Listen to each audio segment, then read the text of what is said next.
Halo penikmat spoiler, kembali lagi bersama gua Kaju. Tidak mau bertele-tele, film yang akan dibahas kali ini berjudul The Roster tahun 2024. Tidak pernah lupa, gua selalu mendoakan agar kalian dan keluarga bahagia serta sehat selalu ya.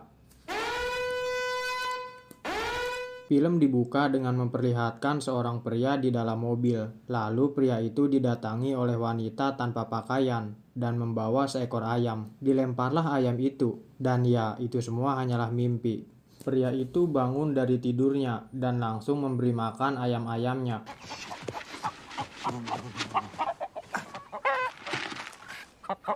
Ternyata pria itu adalah seorang polisi. Kita panggil saja Pak Polisi. Saat ini dia sedang menuju ke tempat kerjanya, yaitu kantor polisi kecil yang ada di desa terpencil.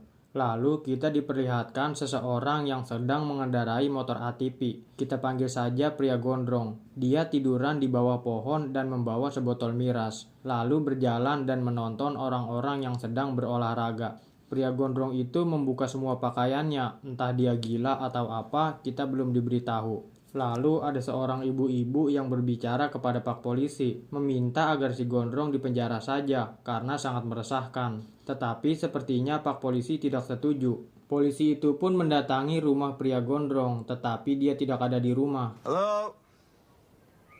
Where is he, boss? Lalu polisi itu pun pulang ke rumahnya dan menemukan pria gondrong di dalam kandang ayam, tanpa pakaian dan sedang memeluk seekor ayam. Lantas Pak Polisi pun mengantarkan pria gondrong itu ke rumahnya. Don't tell Mum. Oh, man. Singkat cerita, hari pun berganti. Pak Polisi menjalani rutinitasnya seperti memberi makan ayam dan pergi ke kantornya. Tetapi ketika sedang di dalam perjalanan menuju kantor, Pak Polisi menemukan seekor gogok di tengah jalan. Dia pun berhenti dan mengikuti gogok yang berlari. Setelah sampai, alangkah terkejutnya Pak Polisi ketika melihat pria gondrong sudah meninggal dunia. Polisi itu pun mendatangi orang tua pria gondrong untuk menanyakan apa yang sebenarnya terjadi. Tapi bukannya memberi penjelasan, orang tua si gondrong malah menyalahkan Pak Polisi. Katanya ini kelalaian polisi. Pak Polisi itu pun mengambil cuti beberapa minggu dari pekerjaannya dan akan mencoba menyelidiki kasus ini sendirian. Singkat cerita, Pak Polisi berkemah di tempat terakhir kali si gondrong ditemukan. Lalu Pak Polisi menemukan rumah yang lokasinya tidak jauh dari tempat dia berkemah. Saat ingin menggali informasi dari si pemilik rumah, malah terjadi kesalahpahaman. Pak Polisi dituduh mengintip pemilik rumah yang sedang mandi. Singkat cerita, pagi pun tiba. Pemilik rumah menemukan Pak Polisi dan hendak menembaknya, menyuruh Pak Polisi itu untuk pergi karena hutan ini adalah wilayahnya.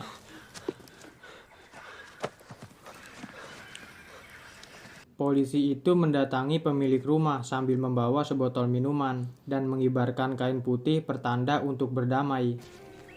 Hello?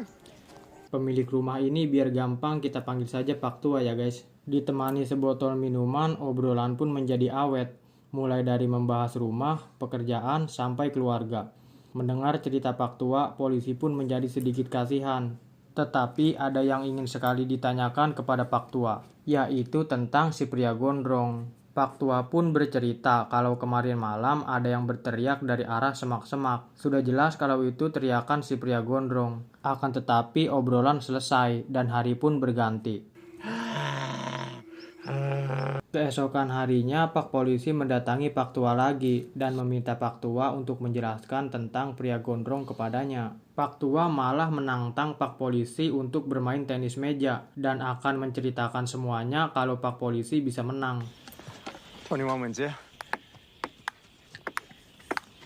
Singkat cerita, mereka berdua ngopi bersama dengan Pak Polisi yang terus mendesak Pak Tua untuk menceritakan tentang pria gondrong. Tetapi Pak Tua malah menanyakan siapa nama ayah si polisi. Polisi pun menjawab nama ayahnya adalah Paul Jackson. Ternyata Pak Tua kenal dengan Paul, bahkan memiliki dendam. Dulu waktu masih muda, uang Pak Tua pernah diambil oleh si Paul. Dari situ si polisi bukannya mendapatkan informasi tentang pria gondrong, malah diusir oleh Pak Tua. Just fuck off! I'm your filthy pig! Sesampainya polisi di tempat kemah, dia memiliki ide untuk memberikan sedikit makanan kepada Pak Tua, berharap Pak Tua mau memaafkannya. Sesampainya di dalam, rumah Pak Tua itu pun kosong. Momen itu dimanfaatkan Pak polisi untuk mencari bukti tentang pria gondrong. Ditemukanlah foto ibu anak dan kunci motor ATV milik si gondrong. Makin besarlah rasa penasaran Pak polisi pada Pak Tua. Lalu saat polisi jalan ke depan rumah, dia melihat Pak Tua yang pingsan di pinggir danau. Dibawalah Pak Tua itu ke rumah sakit. Tetapi ketika sedang diperiksa, Pak Tua itu malah melarikan diri. Dibawalah Pak Tua itu ke rumahnya. Saat Pak polisi memberikan pakaian, Pak Tua malah marah-marah. Mungkin karena dendam ayah polisi, yaitu Paul. Singkat cerita, malam pun tiba. Saat Pak Tua sedang membuat makanan, dia pun sadar kalau makanan itu Pak polisi lah yang memberikannya. Lalu dia berdua pun makan bersama. Bahkan Pak polisi menginap di rumah Pak Tua.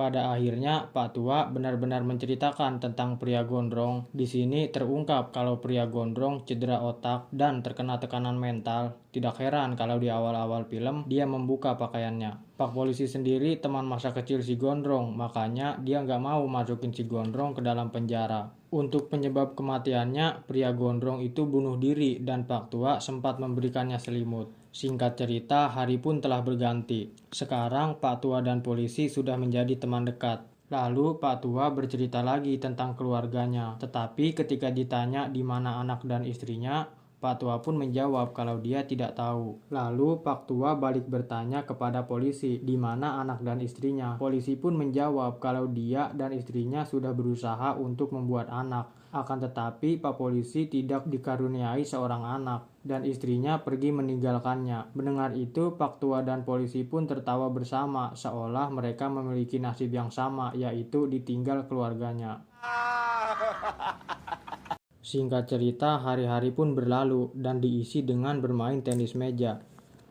Lalu Pak Tua mengajak polisi entah kemana. Ternyata dia pergi ke sebuah ATV milik si gondrong. Mereka berdua pun pergi lebih dalam ke tengah hutan. Lalu mereka berdua bersembunyi di bawah dedaunan. Dan yang terjadi selanjutnya benar-benar di luar dugaan. Muncul gerombolan orang-orang yang bernyanyi. Itu adalah paduan Kristen yang berjalan di semak-semak. Mereka berdua pun menikmatinya dan tersenyum bahagia.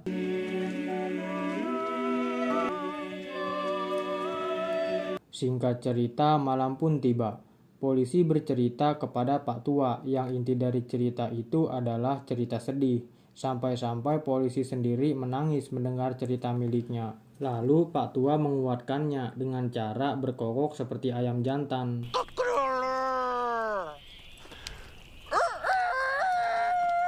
Satu minggu pun sudah berlalu. Pak polisi selesai dengan cutinya dan akan masuk bekerja kembali sebagai polisi. Tetapi sebelum itu, Pak polisi memberikan makanan, obat-obatan, dan walkie-talkie kepada Pak Tua. Kalau-kalau Pak Tua membutuhkan bantuannya. Singkat cerita, polisi pun kembali bertugas.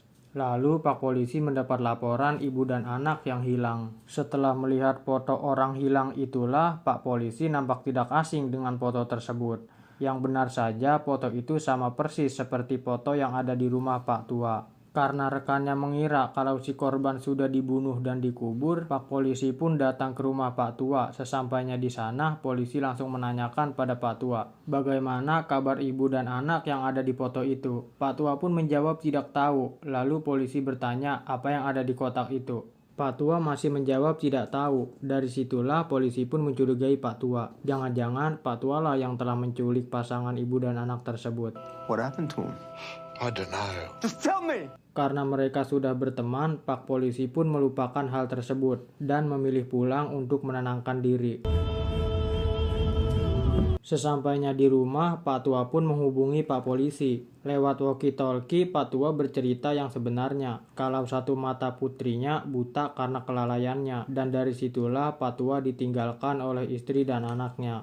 Mendengar cerita Pak Tua, Pak polisi pun tak kuasa menahan air matanya. Singkat cerita, pagi pun tiba. Pak polisi sudah berada di rumah Pak Tua, membuka kotak yang membuatnya penasaran, dan isinya adalah Ya, isinya penuh dengan mainan dan benda-benda milik anaknya Pak Tua. Sampai sini kita bisa menilai kalau Pak Tua benar-benar ditinggalkan oleh istri dan anaknya. Mendapatkan nomor telepon dari belakang foto, Pak Polisi pun menelpon istri dan anak Pak Tua. Akan tetapi, Pak Tua sudah meninggal dunia dan film pun selesai. Bagaimana menurut kalian teman-teman tentang film ini? Apakah sedih? Apakah bikin penasaran? Apakah membosankan? Jangan lupa like, komen, dan subscribe. Gua Kaju pamit dulu. Bye-bye.